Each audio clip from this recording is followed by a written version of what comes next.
خەڵکێک لەگەڵ عاشقەکەی قساکات، لەگەڵ معشوقەکەی قساکات بە تەلەفۆن، ئاگای لە دنیا نییە.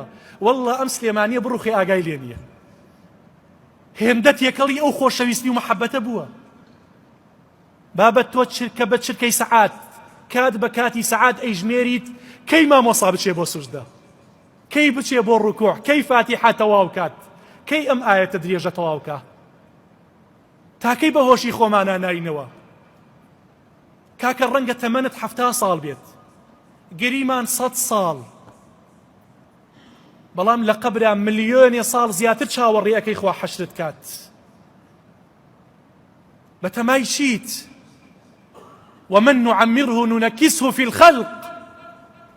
ئەگەر دوعای تەمەن درێژیەکەی خوا فەرمێ تەمەنی هەر کەسێ درێژکەین لە ناو خەڵکا کزۆڵیەکەین، تووشی نەکسەیەکەین. ئێوە بینیوتانە ئەو پیاوە بە تەمەنانی، ئەو ئافرەتە بە تەمەنانی کەوا تەمەنیان زۆرە، چەندێک گوناهن؟ بینیوتە شەکرە چی لێ کردووە؟ بینیوتە چاوەکانی کز بووە بە عینەکێکی ڕوبع کیلۆیش دنیا نابینێت؟ بینیوتە بە تەمەنەکان خەڵکێکەیە 10 ساڵ زیاترە مناڵەکەی حەفاظەی پێ هەڵەگرێت. بە تەمای چی عەزیزەکەم؟ ومن نعمره ننكسه في الخلق. ئەو تەمەنت ببەخشە بەخوا. خوا ئەمر بە پێغەمبەرەکە عەلەیهی سەڵات وەسەلام، قل إن صلاتي ونسكي ومحياي ومماتي لله رب العالمين. کاکە ئەبێت تەواوی چرکە ساتەکانی ژیانت بۆ خوا بێت، تەمەنت هەمووی بۆ خوا بێت، لەبەر خوا لەگەڵ خێزانەکە تا باش بیت،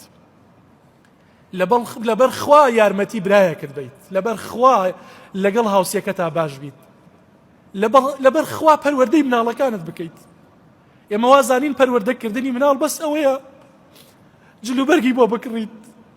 کاکە خەڵک ناوی خوای لە بیر چۆتەوە. عەزیزانی خۆم، وەڵڵی ئەمڕۆ وابزانم زۆربەتان بینیتان نوێژی نیمەڕۆ ئافرەتی هاتۆ بگریانە، وەڵێ مامۆستا فیلای ماڵەکەم کەوە، 2 کوڕی عازەبم بوونە بە قەشا، بوونە بە مەسیحی. ئەوە خەمساردی من و تۆیە. عەزیزانی خۆم، غەیرە ئیسلامەکان دەستیان گەیشتۆ بە مزگەوتەکانی خۆمان، دەستیان گەیشتۆ بە کڕوکشەکانی من و تۆ. تیکتۆکێکت داوەتە دەستی مناڵەکەتەوە، کاکە نێربازەکان لەوانە بانگەشاکەن، بانگەشەی بێحەیاییەکەن، بانگەشەی هاوڕەگەز خوازیەکەن، کچەکەت فریوەدەن. پەروەردەکردنی مناڵ بەس ئەوە نییە سەیارێکی بۆ بکڕی، بەس ئەوە نییە جلێکی مارکەی لە بەرابێت، فیزەی وڵاتێکی ئەوروپی بۆ وەرگریت. پەروەردەکردنی مناڵ یعنی بیهێنیتە خزمەتی ئەم قورئانەوە. کاکە قورئانەکان تەپوتۆزی لێداوە هەمووی. ئەوە تا نا ئەو ڕەفانەیە کێی خوێنێتەوە؟ کێ ئەبێ بە ئەهلی قورئان؟ ناو ئەم مزگەوتەیە کێ حافظی قورئانە دەست بەرزەوەکە؟ من بتوانم ئیمڕۆ خەڵاتی کەم تا بەیانی دڵم خۆش بێت. کەسێ دەست بەرزەوە کات؟ ئەی کێمان جەدوەل زەڕبمان لەبەر نییە؟ هەموومان. ئەی کێمان ناوی میسی و ڕۆناڵدۆمان لەبەر نییە؟ گەنجی ئێستا ناوی هەموو لاعیبێک ئەزانێت، لاعیبە مەشهورەکان ئەزانێ میسی کەی لەدایک بووە، ئەزانێت چەند مناڵی هەیە، ئەزانێ ژنەکەی هەتا ئێستا مارە نەکراوە، و ئەزانێت بە ناشەرعی هاوسەرگیریان کردووە. تەفاسیری ژیانی تەواوی ئەو لاعیبە مەشهورانە محتەریفانە ئەزانێت. بەڵام وەرە ژیاننامەی موسعەبی کوڕی عومەیری لێ بپرسە، سەفیری ئیسلام لە مەکەوە بۆ مەدینە، ئەڵێ موسعەب کێیە؟ ئەمە چه عەرەبێکە ئەم پیاوە؟ با بڕوا ژیاننامەی ئەنەسی کوڕی مالیک بخوێنێتەوە کە 10 ساڵ لە خزمەتی پێغەمبەرە بوو عەلەیهی سەڵات وەسەلام. واللهی ئێستا بەرنامەی تەلەڤیزۆنی بکە بڕۆ ناو بازاڕۆ بڵێ خولەفای ڕاشیدین کێیە؟ واللهی خەڵک نازانێت، لە دینەکەی شارەزانیە. واللهی پرسیار کراوە فاتیمە کێیە و تۆتی خێزانی پێغەمبەرە. کاکە بێ بەزەیت پیا بێتەوە، مناڵەکەت گوناحە، مناڵەکە تا ئێستا هیچ نازانیە، کاکە فاتیحات پێ لەبەر نەکردووە. یعنی معقولە کوڕەکەی تۆ تا ئێستا نازانێت ئایەت الکورسی بخوێنێتەوە؟ معقولە نەت بردووەتە دەورەیەکی قورئانەوە؟ بۆیە برایانی خۆم ئەم کەم تەرخەمیەمان مردن ڕامانە چەڵەکێنێت. ئەو کاتەی کەوا مەلەکل مەوت دێ ئینجا ئەزانی چ پەنێکمان داوە، ئینجا ئەزانین واللهی خیبنا وەخەسیرنا، دۆڕانمان بە دۆڕاننیە کە هیچ کەسێ وانەی دۆڕان بێت. کاکە دۆڕاندنی ئەم دنیا چییە؟ ڕیال مەدرید ئەدۆڕێت 4-0 بە بەرشەلۆنە، بەڵام دوای 2 سەعات خەڵک لە بیرێچێتەوە.